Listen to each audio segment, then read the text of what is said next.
Vader, baie dankie vir 'n wonderlike voorreg om aan die einde van hierdie dag wat vir ons 'n herinnering is, aan die dag wat U opgevaar het na die hemel, dat ons so aan die einde van hierdie dag dit kan afsluit so in die teenwoordigheid van die Here. Saam met kinders van die Here, mense vir wie ons kan lief wees en mense wat vir ons lief is.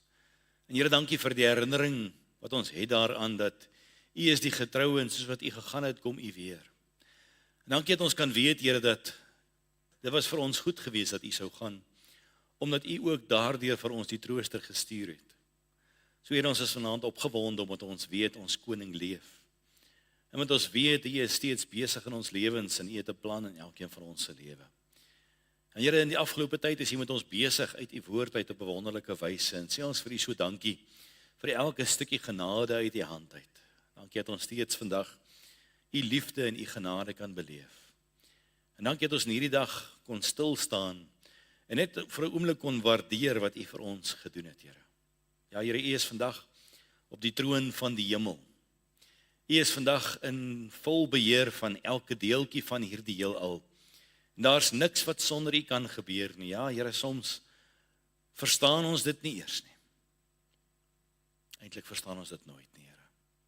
Maar dankie vir U wonderbare getrouheid. En vir die wonderlike voorreg dat ons U liefde en U goedheid mag smaak.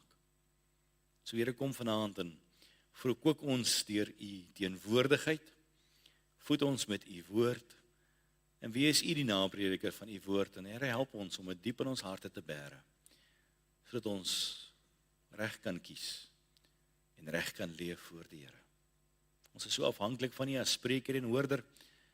En daarom kom ons en ons pleit U bloed oor hierdie byeenkoms. En ons wil bid dat die woorde van my mond en die oordeenking van ons elkeen se hart voor God alleen welbehaaglik sal wees. Gemeente, genade, barmhartigheid en vrede word aan U geskenk deur God ons hemelse Vader. Hy volbring dit in Christus Jesus en hy vermenigvuldig hierdie werk, die werking van die Heilige Gees. Amen. Vriende, ons gaan lied saam sing om die diens mee voor te sit en daarna sal ek die woord aan U bedien. Heilige Jesus, Heer van die Here. Kom ons sing dit.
Van die Here oopmaak by Handelinge 1, waar ons uit die woord gaan saam lees, en ek gaan vir ons lees daarvan vers 1 af.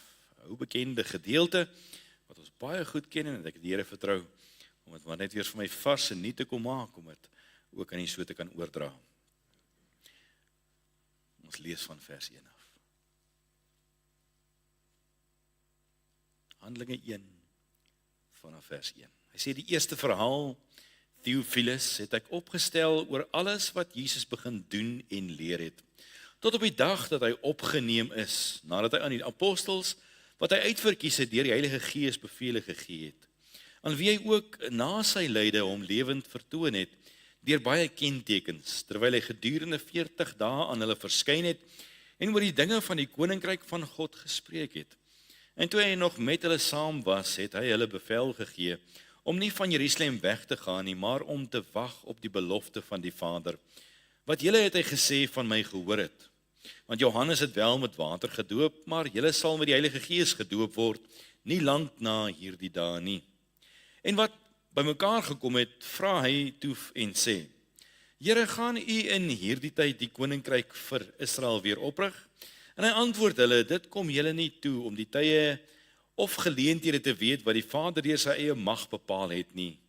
Maar julle sal krag ontvang wanneer die Heilige Gees oor julle kom, en julle sal my getuies wees in Jerusalem, sowel as in die hele Judea, en in Samaria en tot in die uiterste van die aarde. En nadat hy dit gesê het, is hy opgeneem terwyl hulle dit sien, en 'n wolk het hom voor hulle oë weggeneem. En toe hulle nog stip na die hemel kyk terwyl hy weggaan, staan daar 2 manne in wit klere by hulle, wat sê: Galileese manne, waarom staan julle en kyk na die hemel? Hierdie Jesus wat van julle opgeneem is in die hemel, sal net so kom soos julle hom na die hemel sien wegvaar het. Daarop draai hulle om na Jerusalem van die berg af, wat genoem word Olyfberg, wat naby Jerusalem is, 'n Sabbatsreis ver. En toe hulle daar kom, gaan hulle na die bovertrek waar hulle gewoond was om te vertoef, naamlik Petrus en Jakobus en Johannes en Andreas, Filippus en Thomas, Bartolomeus en Matteus, Jakobus die seun van Alfeus en Simon die ywerraar en Judas die seun van Jakobus. Hulle almal het eendragtig volhard in gebed en smeking, maar met 'n aantal vroue saam met 'n aantal vroue en Maria, die moeder van Jesus en met sy broers. En in die dae het Petrus in die midde van sy disippels opgestaan. Die skare van persone daar bymekaar was omtrent 120 en gesê: Broeders, hierdie skrif moes vervul word wat die Heilige Gees gespreek het deur die mond van Dawid aangaande Judas, wat die leier was van die wat Jesus gevange geneem het. Want hy is saam met ons getal gereken en het die lot van hierdie bediening verkry. Hy het dan 'n stuk grond gekoop met die loon van ongeregtigheid en het vooroor geval en oopgebars en al sy ingewande het uitgestort. En dit het bekend geword aan al die inwoners van Jerusalem, sodat daardie stuk grond in hulle eie taal Akeldama genoem is. Dit is bloedgrond. Want daar staan geskrywe in die boek van Psalms: Laat sy woonplek woes word en laat daar geen inwoner in wees nie. En laat 'n ander een sy opsienersampt neem van die manne dan wat saam met ons rondgegaan het, al die tyd waarin die Here Jesus by ons in en uitgegaan het, van die doop van Johannes af tot op die dag dat hy van ons opgeneem is. Van hom moet daar eensaam met ons getuie word van sy opstanding. En hulle het 2 voorgestel: Josef, wat genoem word Barsabas, met die bynaam van Justus, en Matthias. En hulle het gebid en gesê: U Here, wat die harte van almal ken, wys uit hierdie 2 die een aan wat u uitverkies het, om die lot van hierdie bediening en apostelskap te verkry, waarvan Judas afgewyk het, omdat hy heen te gaan na sy eie plek.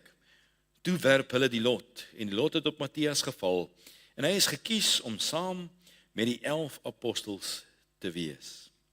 En tot daar lees ons uit die onfeilbare woord van die Here, en wil ek graag vers 4 in hierdie aand aan u uitlig, waar die woord praat van die gedagte, dat hy sê: En toe hy nog met hulle saam was, het hy hulle bevel gegee om nie van Jerusalem weg te gaan nie, maar om te wag op die belofte van die Vader. En hierdie wag op die belofte is wat vir my so uitstaan. Want hierdie wagtende op die belofte is vir my 'n kosbaarheid wat daar opgeteken is. Nou baie mense was dalk verslae gewees oor die gebeure wat voor hulle afgespeel het. En hulle moes verwonderd kyk na die hemele, want wat gebeur hier voor hulle, wat nie vir hulle 'n algemeenheid is nie, wat vir hulle 'n uniekheid is, 'n onsekerheid oor wat die dag van môre mag behels. Hulle kyk op na die hemel en dalk is hulle harte bietjie oorbluf. Dalk is hulle so bietjie stom geslaan. Want skielik vir die eerste keer in 3,5 jaar staan hulle en dit voel asof alles wat hulle vir 3,5 jaar beleef het tot 'n einde gekom het en dis dol leeg en skielik is daar niks. En skielik werk hulle geloof nie heeltemal mooi uit nie. En skielik is daar 2 engele wat by hulle staan en vir hulle sê hulle moet wag op hierdie belofte. Hierdie belofte wat hulle so nodig het om te kan bereik wat God wil hê hulle moet bereik, maar hierdie belofte wat hulle so brood nodig het, want sonder die belofte is dit vir hulle fataal. So hierdie manne staar terwyl hulle eintlik 'n opdrag gekry het. Hulle staar en hulle is eintlik in verstarring terwyl hulle 'n baie belangrike opdrag gekry het. En hulle verstaan 'n paar dinge. Ja, hulle verstaan dat hulle harte is dalk vol van vrees vir hulle lewe. En hulle besef as hulle kyk na die kruis wat met Jesus gebeur het, dat 'n groot deel van dit dalk baie maklik hulle deel kon word. Ja, hulle weet die lewe moet aangaan. En niks staan stil nie. Hulle weet dat die lewensomstandighede is oorweldigend en in 'n oomblik word hulle vasgevang in hierdie omstandighede. En hulle weet dat heel waarskynlik is hulle idee van hoe dat hierdie ding sal uitwerk en God se idee van dit totaal 2 verskillend. Soos wat hulle geontnigter is in die laaste paar dae oor wat gebeur het. Ons kyk ook baie keer so na die lewe in verwondering. Ons kyk ook baie keer na die lewe in onsekerheid. Ons kan saam praat oor hoe dat hierdie lewe baie maal so 'n invloed op ons het, dat ons amper oorbluf word deur die dinge van die lewe. En soms voel dit vir ons asof dit net so skielik is, asof ons geloof net nie mooi uitwerk nie. En dan kom hierdie boodskap wat so nodig is vir jou en vir my. Omdat ons dit ontbreek, om by daardie doel uit te kom wat die Here wil hê ons moet uitkom. Omdat ons dit ontbreek waar sonder ons nie kan funksioneer nie, waar sonder ons nie kan volhard nie, waar sonder ons nie tot die einde kan kom nie. Ja, ons sit ook in wag baie keer. En as jy so dink aan die gedagte van ons wag, dan maak ons baie keer soos 'n waghond. Ek het 'n klein huisel hier in die huis, en as hy nou hier vir my sit en wag, baie keer as ek op pad as huis toe, en sit sy by die hek, en jy kan nou daai hond se verlange en haar oogies kan jy omtrent sien van die ander kant van die erf af. Sy het 'n verwagting, sy het 'n soeke, sy kan nie wag dat ek moet huis toe kom nie. En so laat dit my ding, baie keer wag ons ook vir dinge wat nie kom nie. Baie keer wag ons vir iemand om ons ergens heen te vat. Baie keer wag ons vir die volgende feesmaal. Baie keer wag ons vir iemand of vir iets. Ja, dalk wag ons vir die volgende geleentheid, of dalk wag ons vir beter dae. Jy wag dalk vir 'n beter aftrede. Jy wag dalk vir mooi weer. Jy wag dalk vir iets baie spesifiek in jou lewe wat jy dalk voor die Here wou kom neerlê. En ons staar baie maal so in die toekoms in. Terwyl ons eintlik 'n opdrag van die Here het. Terwyl ons eintlik 'n woord van die Here het waarna ons kan vashou. En ons leer baie maal deur die woord van die Here so mooi duidelik dat ja, die lewe is soms oorweldigend. Ons weet, terwyl ons wag, gaan die lewe aan. Ja, ons wag nie vandag op die uitstorting van die Heilige Gees nie. Dit was die belofte waarvoor hierdie mense gewag het. Hulle het gewag vir daardie groot gebeurtenis waarmee God hulle sou kom seën het, daarom dat dit beter was dat hy sou weggaan, sodat hy hom kon stuur om by hulle te kon wees. Maar ons wag ook op 'n belofte. Ons wag op die belofte van die koms van die Here. Ons wag op die belofte van hom wat vir ons gestuur is na die hemel toe om vir ons plek te berei. En hy het vir ons plek berei en hy kom weer om ons te kom haal, sê die woord van die Here. En net soos wat hulle vas moes hou en moes vas staan wagtende op die beter dae van die Gees van God wat sou kom, sodat die vuur van die hemel in hulle kon brand, sodat die krag van God in hulle sigbaar kon wees, sodat die krag om te kan volhard en oor sonde en oor die vlees te kan heers, hulle deel kon wees, soos wat hulle daardie krag moes kry om bruikbaar te kan wees vir die werk van die Here, vir die doel waartoe God hulle wil gebruik. So is dit broodnodig vir jou en vir my ook om te wag op hierdie groot belofte van die koms van die Here. En ons het hierdie opdrag om te wag op sy koms. Nou was jy dalk al daar in jou lewe wat jy moes wag vir iets. Ek onthou jare gelede het ek op 'n stadium by Kersfees gekom en my ma het vir my 'n geskenkie gekoop maar ek het 'n goeie idee gehad wat hierdie geskenk was, maar ek kon net nie meer wag vir hierdie gebeurtenis nie, want ek het hierdie geskenk gesoek. En dit is my eerste fiets gewees, julle. En die mense daar, die groot angs in jou binnekant. Hierdie dag kan nie die vinniger aanbreek dat jy daar die geskenk kan kry nie. En ek sit in die week en ek is besig om voor te berei vir 'n boodskap wat ek moet bring. In Psalm 34, en ek lees dit so raak, en hy praat in Psalm 34 van die psalmdigter wat skryf en sê, hierdie ellendige het geroep en die Here het gehoor. En dit tref my so baie maal is ons in ons wagtende toestand op die belofte dat die Here weer sal kom, is ons baie maal so elendig. Ag, ons karring maar so aan en ons ploeter maar so aan, terwyl daar eintlik vir ons soveel potensiaal is, vir ons soveel om te kan bereik. So dink vir 'n oomblik om te wag op dit wat tydelik is, wat soveel van ons tyd kan opneem. Om te wag op dit wat deur mot en roes verniel kan word, wat so teleurstellend sal wees, om te wag op dit wat kan vergaan en wat ons nie saam met ons kan neem as ons by hom kan wees nie, om te wag op dit wat niks werd is nie. Hout, hooi en stoppels. Maar ons wag op die koms van die koning van die konings.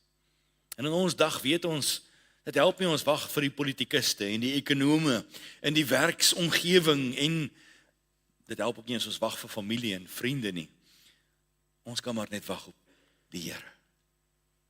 Die ou mense het altyd gesê, ja, ons praat te veel en ons doen te min. En hierdie wag is nie 'n sit stil en doen niks nie. Dis 'n besige, dis 'n woelige, dis 'n ywerige wag. Ja, ons wil graag die Here eer. Ons wil graag God verheerlik, maar ons sukkel daarmee.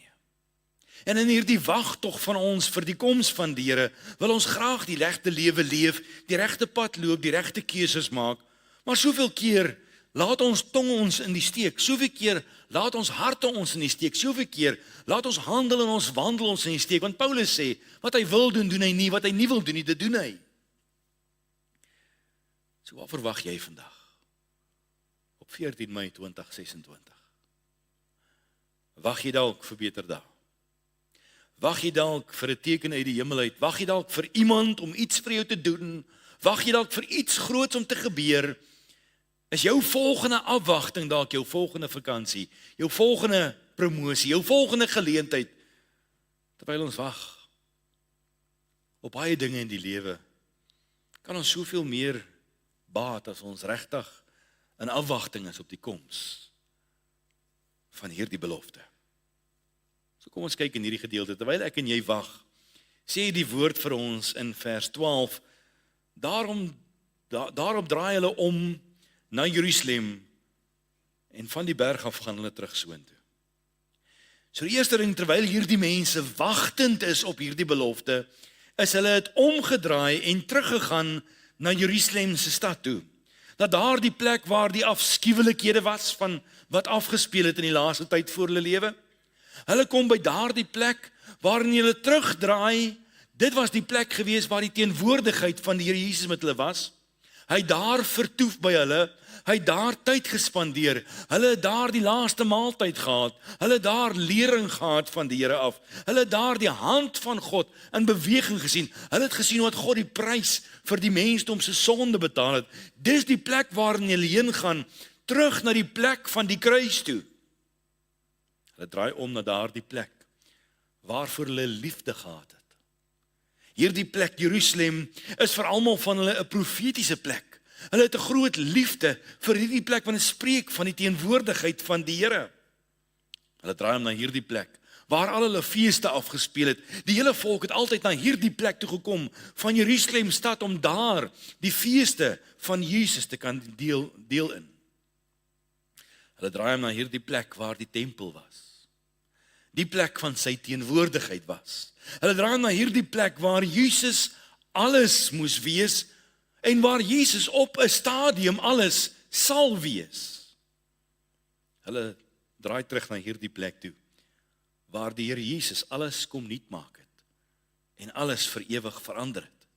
In die wêreld se geskiedenis was nooit weer anders nie as gevolg van wat by hierdie plek gebeur het, by Jerusalem. En toe kan ek en jy wag op die belofte van die koms van die Here. Maar moet ons ook soos hierdie manne maak, om te draai en terug te gaan. Om te draai en terug te gaan, daardie plek waar ons eerste liefde was. Om te draai en terug te gaan na daardie plek waar ons eerste beloftes aan God gemaak het. Om terug te gaan na daardie plek waar ons daardie teenwoordigheid van die Here beleef het. Daardie tyd toe die Here met ons gepraat het. Daardie tyd toe God met ons ontmoet het. Daardie tyd toe God in ons gemeenskap gehad het. Toe ons kon deel in die feeste van die Here. Daardie tyd toe God ons besoek het. Terwyl ek en jy wag op die belofte van sy koms, kan ons keer op keer weer terugkeer na hierdie posisie, hierdie plek van God se ontmoeting. Draai hom na hoe dit was toe ons hom ontmoet het. Draai terug na hoe dit was toe hy ons nader getrek het met koorde van liefde. En as jy eerlik is met jouself, dan gaan jy vandag vir my sê, maar as 'n stadium in jou lewe wat jy 'n vuur in die hart gehad het en 'n ywer in jou siel gehad het, moet ons as kinders van die Here nie liewer terugdraai na daardie eerste liefde toe nie. Weer daardie vuur in die hart, weer daardie ywer vir die saak, om te draai, weg te draai van die dinge wat ons baie maal so okkupeer. Weg te draai van al die dinge wat ons keuse so kom besoedel. Wat moet nog alles gebeur vir ons as kinders van die Here in hierdie land? Vir ons regtig met alles wat ons het, sal terugdraai na die Here toe. Wegdraai van my gesindheid terug na die Here toe. Wegdraai van my gedagtes terug na waar God my wil hê. Wegdraai van my houding en my gesindheid, my planne, my ideaal na waar God my wil gebruik. Onthou vriende, as ek hierdie woord bring, dan praat ek heel eers met myself. Mense dink so baie keer, waarheen is ons op pad? Wel, is dit nie die probleem nie. Want as jy dalk net omdraai en nie meer verder ergens hier op pad wees nie. Om terug te draai na hoe dit behoort te wees. Sou dit nie alles verander nie. Kan ons nie maar terugdraai na die vuur van die hemel toe nie. Kan ons nie maar terugdraai na die gemeenskap met Jesus, na die vrede van God nie. Kan ons nie maar terugdraai na die ywer vir die saak en die liefde vir hom nie, vir die woord en vir sy teenwoordigheid. En dan lees ek so deur die woord van die Here, keer op keer was daar mense wat teruggedraai het vir die verkeerde rede. Daar was Lukas 9 gewees, waar Lot se vrou teruggedraai het na Sodom toe. En kyk hoe fataal was dit gewees. En dan sê die woord van die Here vir ons, onthou Lot se vrou. En wil die Here vanaand vir ons kom sê, ons het nodig om terug te draai na waar hy ons wil hê, terug te draai met alles wat ons het. En ek het nodig om heel voor te loop met hierdie terugdraai en sê, Here, help my dat ek sal onthou wat het met Lot se vrou gebeur, toe sy nie terugdraai na waar U haar wil hê nie.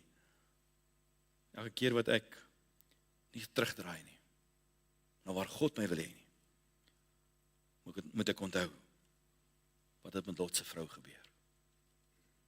Jy sien, as ons nie meer in ons dag kan terugkeer na die Bybelse beginsels nie. Die Bybelse beginsels van getrouheid. Die Bybelse beginsels van waarheid. Die Bybelse beginsels van regmaak. Die Bybelse beginsels van God se standaard nie. Om ouer te wees, om kind te wees. In die werksplek van vandag. As ons nie kan terugdraai na God se standaard toe nie, dan kan ons maar net sowel die deure toemaak en sê, wat is die doel? As ons as Afrikaners nie kan terugdraai in hierdie land na God se standaard toe nie, waarmee is ons besig? Ja, ons het nodig om terug te draai na hierdie plek van gewoonte. Hierdie mense se gewoonte was om altyd na hierdie plek toe, in hierdie boefretrek te gaan, daar in Jerusalem stad, daar in die boefretrek waar hulle God keer op keer ontmoet het, waar God met hulle kom praat het, waar God met hulle kom besig raak het. Dit was hulle gewoonte gewees om terug te draai na daardie plek toe en daar te vertoef. Dit was die plek om God te soek. Dit was die plek om in afsondering met God te kan wees. Tjoh, hoe mooi sal dit nie wees, as dit jou en my gewoonte is, om elke liewe keer as ons die gaping kry en die geleentheid kry, elke keer as God ons herinner daaraan, terug te draai na hierdie plek toe nie. Nie my idee nie. Nie my planne, my ideale nie. En dalk skrik jy om te besef, eintlik het ek en jy 'n nuwe boefretrek geskep.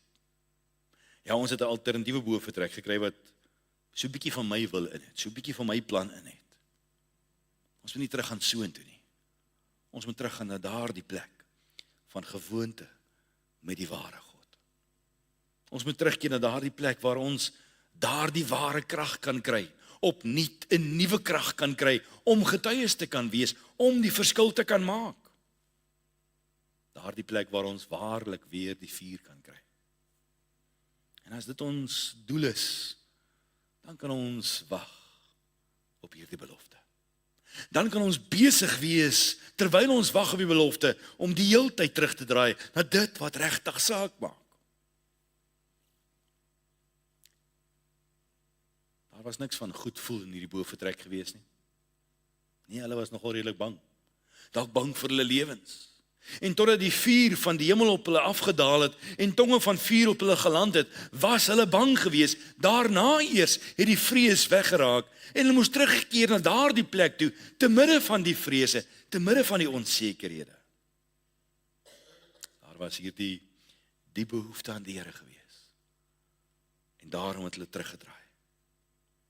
So vriende, as ek en jy net hierdie diep behoefte aan die Here kan hê, is dit nie vandag die opdrag van die Here nie. As ons hierdie diep soeke na God kan hê, kan ons terugdraai na waar hy ons wil hê. Hoe diep is jou geestelike behoefte vandag? Hoe diep is jou gebedsbehoefte vandag? Hoe diep is jou geestelike verlange vandag? Want dit waarmee ons onsself besig hou in ons denke en ons planne en ons idees, wys eintlik waarna toe ons terugdraai. So kom ons draai na daar waar die Here ons wil hê. Wat keer jou vandag om terug te draai?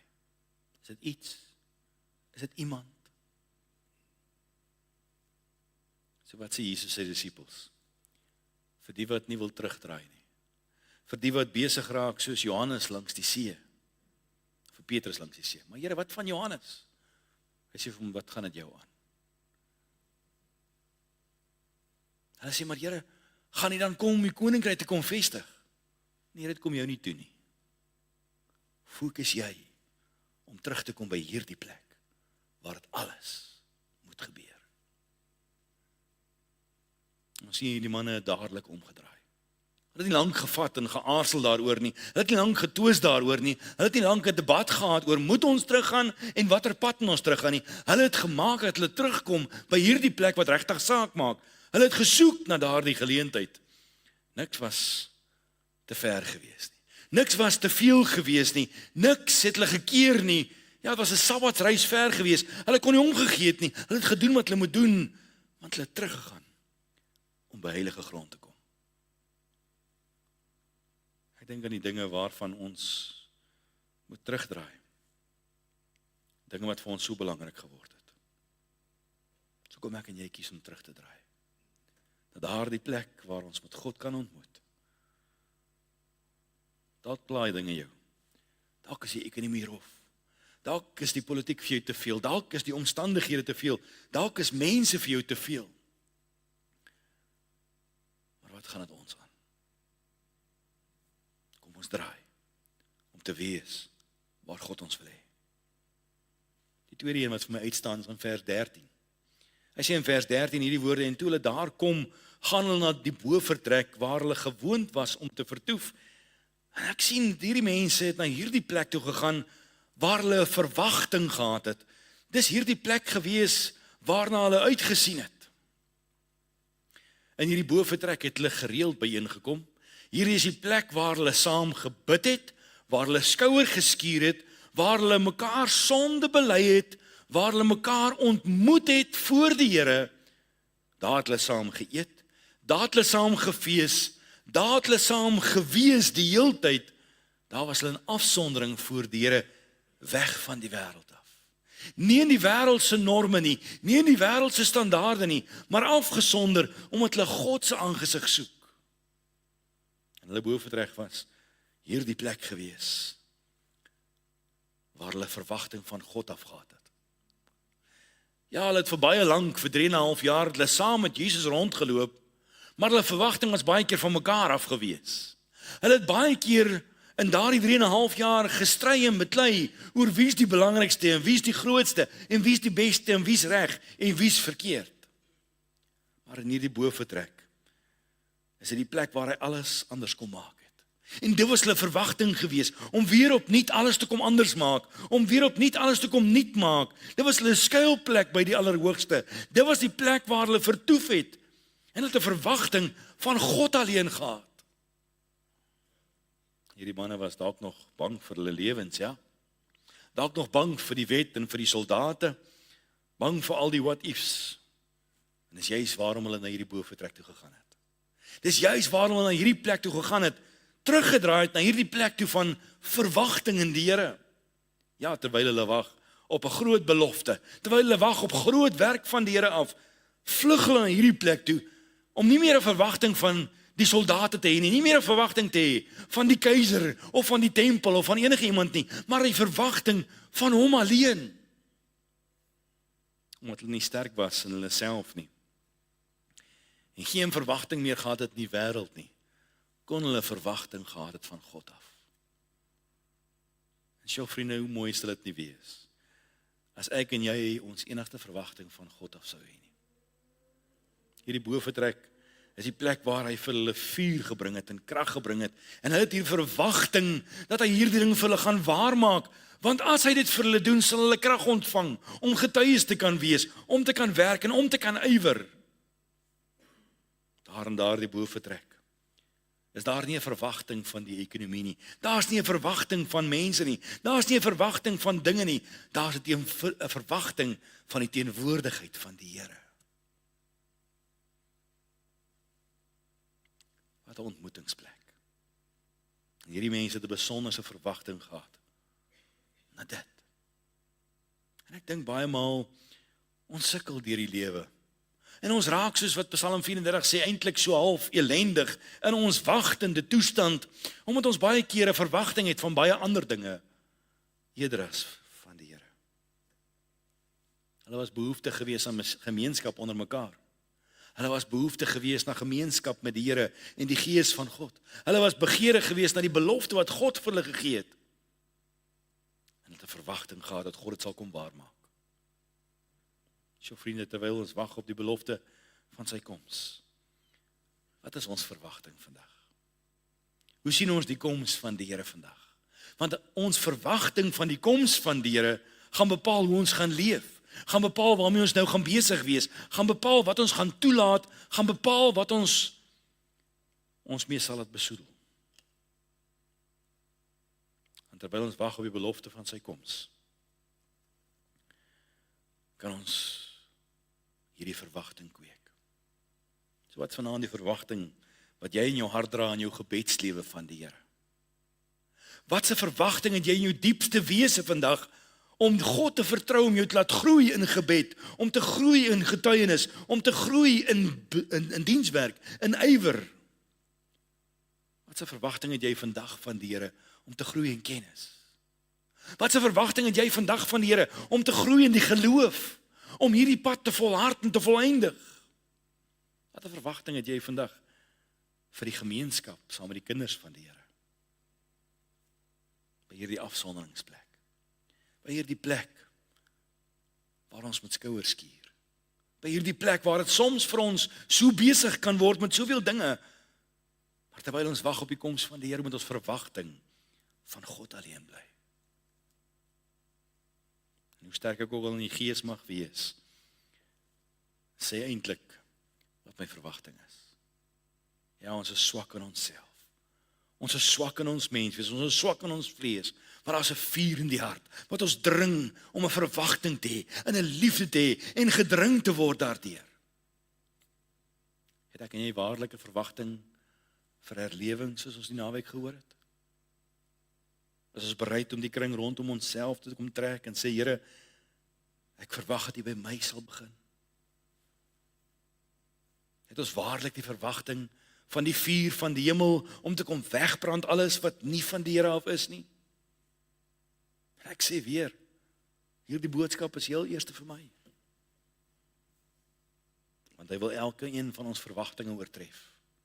Hy wil elkeen van ons drome wil hy kom groter maak as wat ons ooit kan bedink. As ons verwagting van hom alleen is.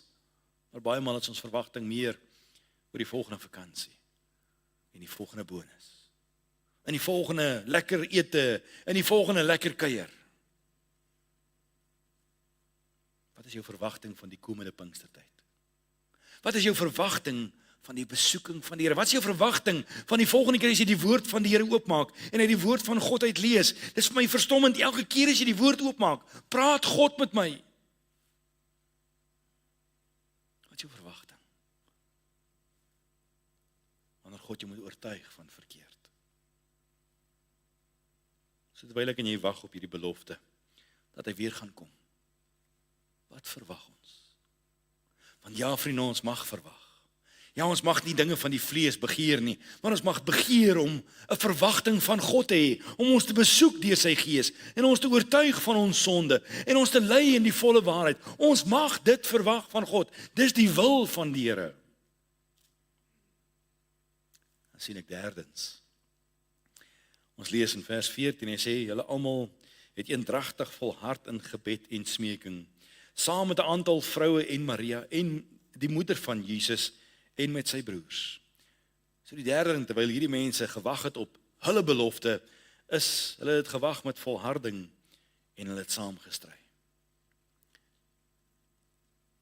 Het jy al ooit gesien hoe lyk eendragtigheid? Gaan na 'n rugbystadion toe. Dan kyk jy hoe die mense almal groen truitjies aantrek en dan skree hulle almal vir dieselfde span. As jy wil sien hoe lyk eendragtigheid, gaan na 'n casino toe en gaan sien jy hoe sit die mense voor die masjiene en hulle trek daai masjiene die een na die ander. Almal van hulle is in verwagting en in eendragtigheid en in volharding vir hierdie godin van geluk. Gaan kyk die Comrades. Jare gelede het ons eendag deur vriende genooi gewees en ons gaan toe en ons gaan sit daar langs die pad van die Comrades en ons sien hoe dat die mense een vir een daar verby gestorm kom en ons sien hoe dat hierdie mense ywer in hulle werk en hulle is eendragtig om by die wenpaal uit te kan kom. As jy wil sien hoe lyk eendragtigheid, kyk hoe lyk 'n swerm sprinkane. Daar is nie een enkele een wat in 'n ander rigting gaan nie. En niks bly in hulle pad nie. Hulle vat alles weg. Op 'n stadium het ek in die Noord-Kaap gewerk. Dan ry ek vroegoggend uit die Aarse kant toe en dan Prieska se kant toe, Appington toe en dan terug Kimberley toe. En baie keer dan ry ek so en sien ek dan word dit so donker voor my. En dan sit 'n sprinkaan plaag en dan kom hulle so voorhou verbygetrek en dan moet ek 'n paar kilometer ry om ek stop. En dan moet ek alles eers voor afskraap want ek kan niks meer sien en ek kan die kar word warm en alles is die mekaar.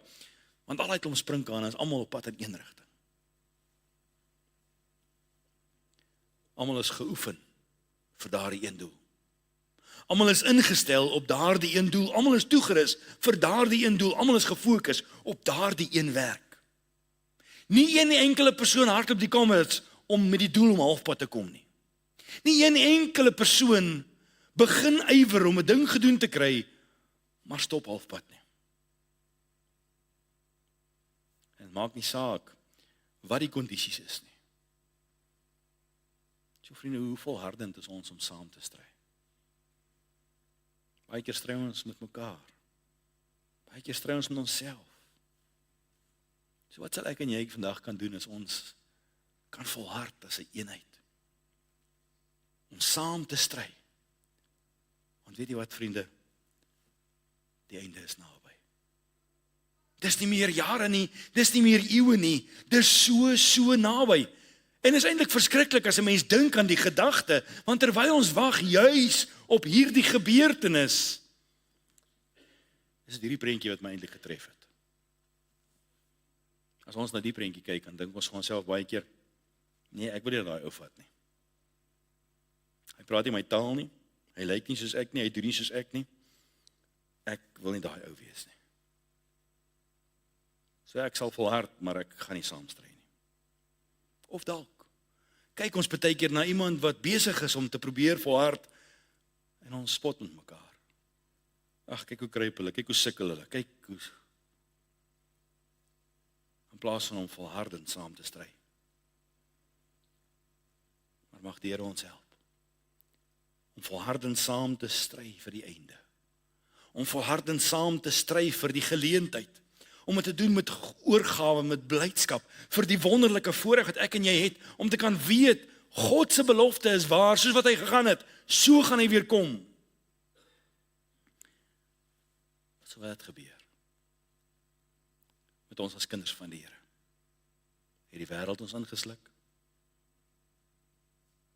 Moet ons nie die Here vertrou en sê, ag Here, kom werk hier die eenheid, om te kan volhard en te kan ywer, sodat ons by daardie einde kan kom. Ja, al moet ons mekaar dra, al moet ons kruip, al moet ons werk, al moet ons wat ook al doen. Handelinge 1 vers 11 sê, Galileese manne, waarom staan julle en kyk na die hemel? Maar die Here dalk vir ons vandag kom sê, waarna staan ons en kyk? Ja, ons kan maklik kyk. Maar weer eens, vir die hoeveelste keer vanaand sê ek, heel eerste wys 10 vingers na myself toe. So maklik kan ons staan en kyk na almal anderster, maar hoe wonderlik sal dit nie wees as ons kan volhard met eendragtigheid vir die einde nie. Waarvoor wag jy in hierdie aand? Wag jy vir beter dae? Kyk jy ook die kat uit die boom uit? Want die vuur van die hemel sal die ekonomie verteer, die politiek verteer, die dinge van mense verteer. Daar sal niks, maar niks oorbly nie, net die vuur van die hemel. Waarvoor wag jy vanaand? Wag jy vir iets wat tydelik is, wat deur mot en roes verniel mag word? Wel, terwyl ons wag, kom ons maak seker ons wag op die regte ding. Kom ons maak seker ons wag vir die regte rede. Kom ons maak seker ons wag vir dit wat God se belofte vir ons is. En om daarvoor te kan wag, kom ons draai om na dit wat regtig saak maak. Kom ons draai om na daardie eerste liefde toe. Kom ons draai om na dit wat deur God gewerk word. En kom ons doen dit dadelik. Met 'n groot verwagting in ons siele. Met 'n groot soek in ons harte. Kom ons doen dit, om by daardie plek te wees, waar God ons kan ontmoet. En ons kan volhard in eendragtigheid, ons kan ywer in eendragtigheid, om mekaar te dra en mekaar te help, om mekaar te ondersteun, om te kan volhard tot die einde toe. Want as jy daar kan wag, dan stuur die Here die vuur. Dan stuur God die krag. Dan stuur God die belofte. En dink jouself in. Wat 'n wonderlike belewenis om vir 'n tweede maal in hierdie wêreldse geskiedenis daar te kan wees waar die wonder van alle beloftes vir jou en vir my kan kom. Die seun van God wat kom op die wolke. Johannes 20 vers 21 sê, vrede vir julle, soos die Vader my gestuur het, stuur ek julle ook. En terwyl ek en jy wag op die Here, wil hy ons ook stuur, om soekend te wees na iemand wat gered moet word. Romeine 13 vers 8 sê, wees mekaar niks verskuldig nie, behalwe om mekaar lief te hê. Mag die Here ons vind, dat ons sal wag op sy belofte, en mekaar dit sal skuld om mekaar lief te wees, en te ondersteun, en disippels te maak waar ons moet maak. O vriende, die tyd loop uit. Dit mag dalk vandag ons laaste kans wees. Dit mag dalk vandag ons laaste geleentheid wees, om net herinner te word aan hierdie opdrag. So waarvoor het ek en jy begin wag? En kan ons hier vandag omdraai en sê, Here, ons kom terug na wat dit moet wees nie. Ek ken vandag my hart. Ek weet dat die Here in my hart kom werk het. En ek doen alles in my vermoë om terug te wees by daardie plek waar ek God kan eer. Wil jy nie vandag dieselfde keuse maak en sê, Here, al die ander dingetjies wat ek so besig mee geword het, wil ek vir 'n oomblik eenkant skuif, Here, ek soek net dit. Soek op die tyd uit. Soek die Here. Want tyd word min. Kom ons buig ons harte en bid ons saam.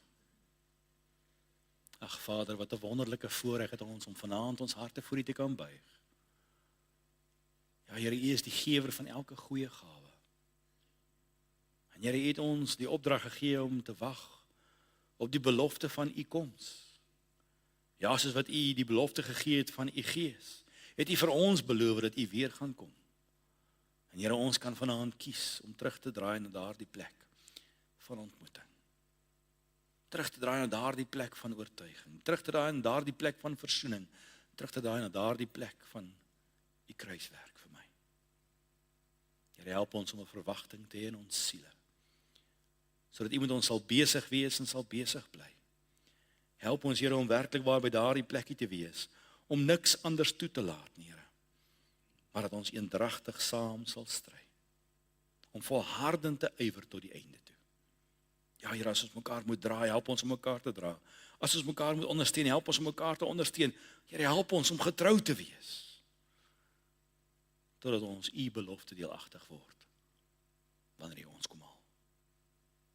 Ons eer U vir die wonderlike voorreg. Ons aanbid U daarvoor in Jesus naam. Amen.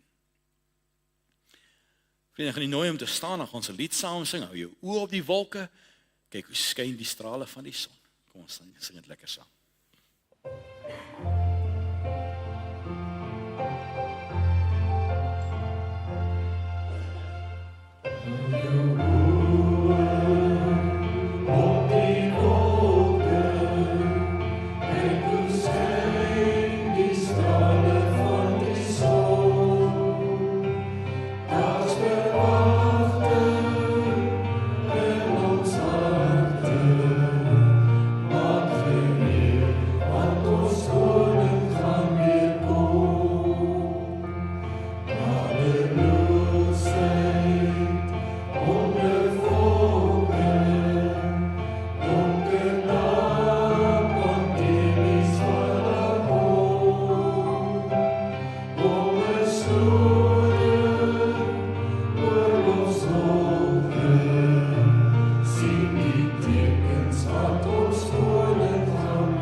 Wat hinder jou vanaand? Wat keer jou vanaand om te sê, Here, terwyl ek wag op hierdie groot belofte, kom lê ek alles op die altaar. Mag die Here u seën, ontvang die seën van die Here, gaan in sy vrede. Die genade van ons Here Jesus Christus, die liefde van God, ons hemelse Vader, en die teere opsoekende gemeenskap van sy Gees, herinner ons aan sy belofte van sy Gees, en sy belofte van sy koms.